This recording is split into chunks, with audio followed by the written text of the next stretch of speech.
Gabriel Regino, siempre un placer saludarte. ¿Cómo estás?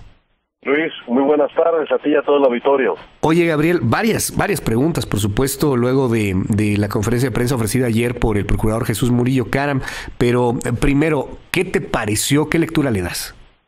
Bien, Luis, auditorio, hay que tomar en consideración que le corresponde a la Fiscalía, representada por la Procuraduría General de la República, construir una hipótesis, construir algo que en el nuevo sistema y para irnos acostumbrando se puede denominar teoría del caso, es decir, la propuesta de hechos.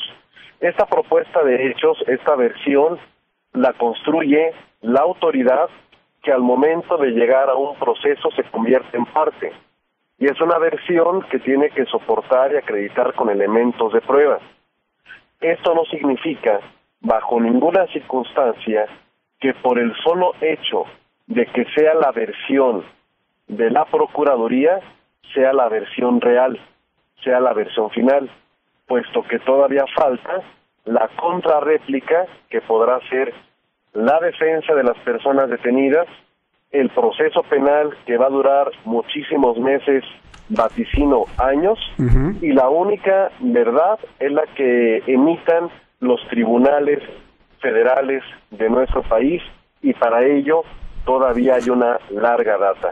De hecho, muchísimos años, como lo señalas, Gabriel, porque será un proceso. Estamos hablando de 99 consignados, seguramente habrá más en los próximos días o meses, hay algunos prófugos aún, y bueno, pues será un proceso extremadamente largo, dados también los delitos que se imputan. Pero aquí en este tema, porque si algo se ha puesto muy en boga desde el día de ayer hasta hoy, y lo leo en varios medios de comunicación, es la verdad histórica.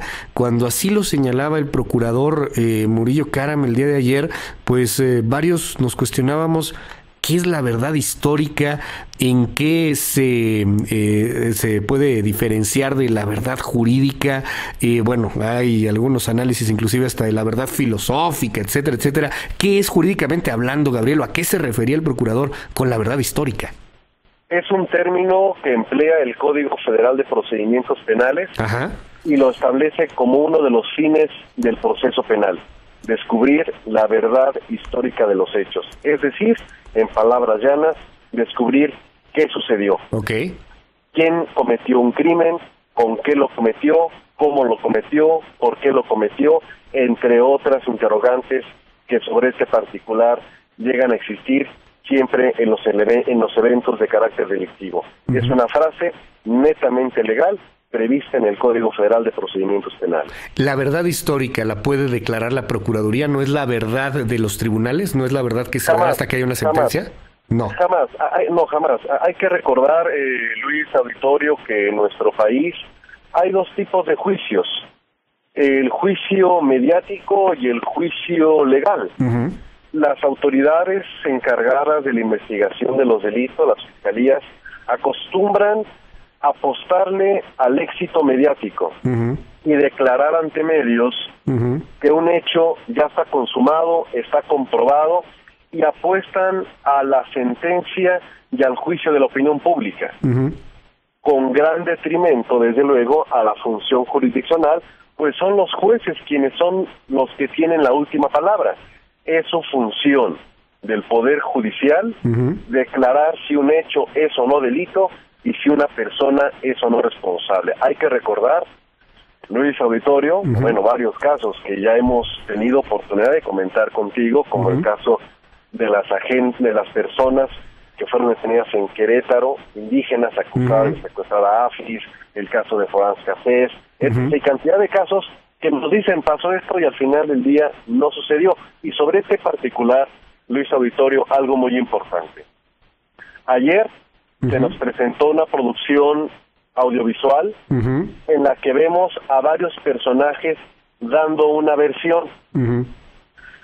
Y la Constitución General de la República dice que toda persona que sea detenida debe ser inmediatamente puesta a disposición del Ministerio Público y va a declarar en presencia de su defensor. Lo que hemos visto esas personas encerradas en un cubículo, uh-huh, no ante un ministerio público, porque no se ve que le estén tomando la declaración, no se ve un defensor, uh-huh, y eso, Luis, va a pesar enormemente en el proceso de esas personas, porque todas esas versiones que ellos están dando ahí, en primer lugar, carecen de valor legal. uh-huh. Lo que ellos hayan dicho en esos videos carece de fuerza legal. Y número 2, si se llega a acreditar Uh-huh. que esas personas estuvieron no ante el Ministerio Público, sino interrogados, entrevistados ante policía, filmados y todo, se puede establecer la presunción de un maltrato uh-huh, que prohíbe la ley y que hace nulas todas sus consecuentes declaraciones. Es una tortura o bajo coacción. Una declaración bajo tortura o coacción. Claro. Y aquí qué bueno que tocas el punto. Lo decía ayer Tomás Herón en esta conferencia muy sui generis, hay que decirlo también, porque él narraba antes de presentar los videos, bueno, esto fue lo que dijo tal responsable, no sé, Felipe Rodríguez, en presencia de su defensa, pero únicamente lo decía, no había ninguna prueba de que realmente hubiera estado la defensa ahí. Y ahora que lo decías, Gabriel, esta es una pregunta que quería hacerte. La consignación se me hace extremadamente importante porque hoy se habla mucho de consignación y muchos de estos detenidos llevan detenidos pues ya varios meses, ya varios días. ¿Qué pasa con el plazo de los jueces? ¿No se supone que solamente en la Procuraduría o en el Ministerio Público tendrán que estar teniendo 72 horas? ¿No tuvieron que haber sido consignados hace ya un buen rato?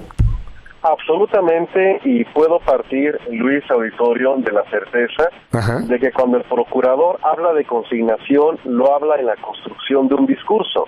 Ajá. Ya fueron consignados policías, ya fueron consignadas esas personas, pero utiliza el término consignación Ajá. como un preámbulo para decir nuestra investigación está prácticamente cerrada porque ya consignamos, ya está nuestra verdad, lo que nosotros tenemos que proponer y exponer ante el juez, ya lo hicimos, ya están consignados. Uh-huh. Y no hay que olvidar, Luis Auditorio, que están consignados por secuestro, y lo dijo ayer el Procurador General de la República, por homicidio, lo cual, desde una perspectiva penal, hace casi inviable que puedan ser consignados nuevamente por desaparición forzada de personas. Esto es prácticamente imposible e inviable que pueda haber una segunda consignación por ese delito. Es muy importante lo que dices, Gabriel, porque ayer a pregunta expresa, el procurador señaló, estamos armando el expediente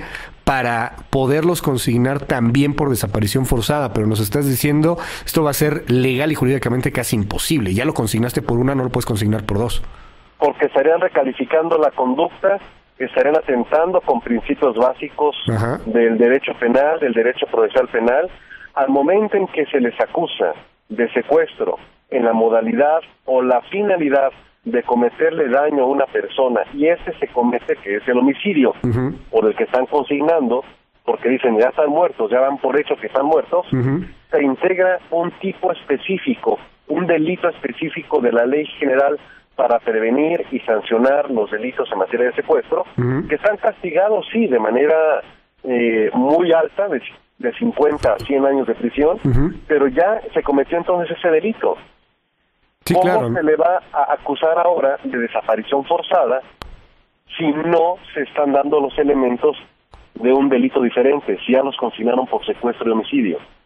Oye, otra pregunta que surge mucho del auditorio y creo que vale mucho la pena plantearla.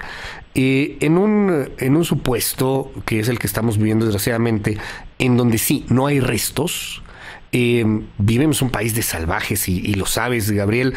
Recuerdo el caso del pozolero, esta persona que terminaba quemando en ácido. Hace unos días vimos a un cuerpo que fue arrojado a cocodrilos en Morelos para, imagino, desaparecer cualquier evidencia. ¿Qué pasa en estos casos? No hay restos, no hay cuerpo. Jurídicamente, ¿cómo voy a decir que esta persona está muerta? ¿Quién puede decir eso? Porque al menos lo entendemos así. para la opinión pública en el mensaje que dio ayer Murillo Karam? Entiendo que después de tu análisis, entiendo que se extralimitó al declararlo como verdad histórica, puesto que no tiene facultades para ello. ¿Cómo se sabe? ¿Cómo podemos hacer jurídicamente que una persona de la cual no hay restos sea legalmente una persona fallecida, un muerto? Hay varios mecanismos que la propia legislación, Luis Auditorio, la legislación procesal penal federal establece, y todas las legislaciones procesales de los estados también. ¿Cómo se logra lo anterior?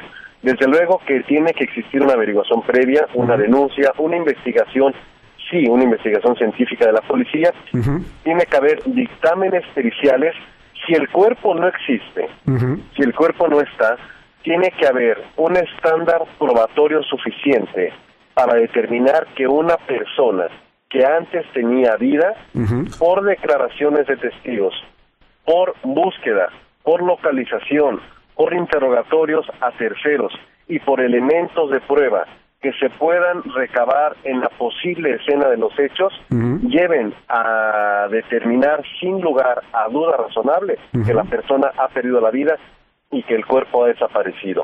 Esto puede ir inclusive aparejado, Luis Auditorio, de declaraciones permanentes de ausencia. Un caso que ocurrió similar, no a la tragedia que sucedió en Iguala, pero a declaraciones de personas muertas sin que nunca se encuentre el cadáver y que hicieron mucho ruido mediático. Me permito recordar a ti, al auditorio, el caso del exdiputado federal Manuel Muñoz Rocha. Claro.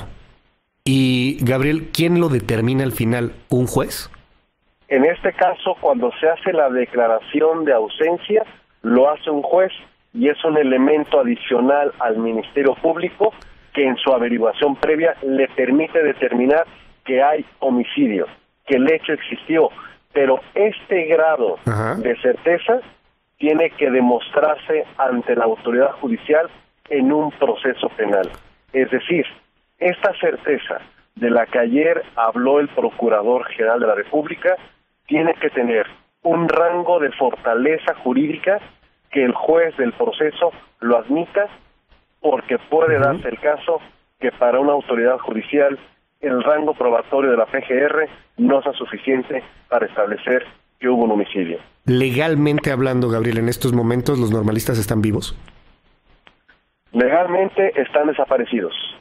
Y la PGR, aunque haya dicho lo que ha dicho Murillo Karam ayer, no puede declarar los muertos, tiene que ser un juez. Tiene que ser el juez quien en su caso legitime una afirmación tan grave y tan fuerte como la que ayer escuchamos. Lo pongo en un ejemplo muy particular. Obviamente los padres de familia han negado esto, se entienden muchas cosas, pero si algún padre aceptara la versión de Murillo Karam y dijera, quiero el certificado de función de mi hijo, no se lo pueden dar. Porque todavía está en discusión el tema. Claro. Pero hay personas que están detenidas, hay gente que tiene que ser sancionada si es que es encontrada culpable de ese delito de homicidio. Eso está en manos de los jueces, está en manos del Poder Judicial Federal, única instancia reconocida por la Constitución para declarar si un hecho es delito y si una persona es o no responsable del mismo. Bueno, pues vamos a seguir muy de cerca, por supuesto, el tema. Gabriel Regino, uno de los mejores abogados penalistas en este país, quiero agradecerte que nos hayas tomado esta llamada telefónica y bueno, pues seguimos en comunicación, si nos permites. Gabriel, ¿cómo te seguimos en Twitter? Con muchísimo gusto, Luis Auditorio, estamos como @Gabriel Regino y en la web www.reginoabogados.com. Gracias, Gabriel, fuerte abrazo. Fuerte abrazo.